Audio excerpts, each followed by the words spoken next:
بسم الله الرحمن الرحيم يسبح لله ما في السماوات وما في الأرض الملك القدوس العزيز الحكيم هو الذي بعث في الأميين رسولا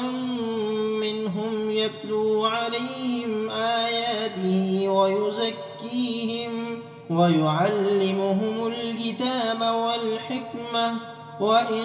كانوا من قبل لفي ضلال مبين وآخرين منهم لما يلحقوا بهم وهو العزيز الحكيم ذلك فضل الله يؤتيه من يشاء والله ذو الفضل العظيم مثل الذين حملوا التوراة ثم لم يحملوها كمثل الحمار يحمل أسفارا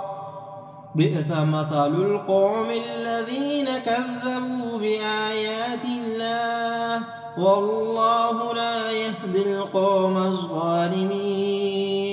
قل يا أيها الذين هادوا إن زعمتم أنكم أولياء لله من دون الناس فتمنوا الموت إن كنتم صادقين ولا يتمنونه أبدا بما قدمت أيديهم والله عليم بالظالمين قل إن الموت الذي تفرون منه فإنه ملاقيكم ثم تردون إلى عالم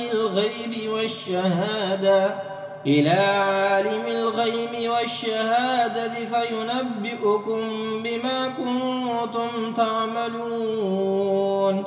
يا أيها الذين آمنوا إذا نودي للصلاة من يوم الجمعة فاسعوا إلى ذكر الله وذروا البيع ذلكم خير لكم إن كنتم تعلمون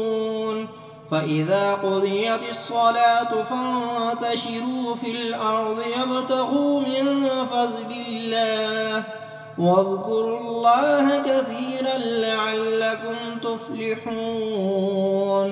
وإذا رأوا تجارة أو لهوا انفضوا إليها وتركوك قائما قل ما عند الله خير من اللهو ومن التجارة والله خير الرازقين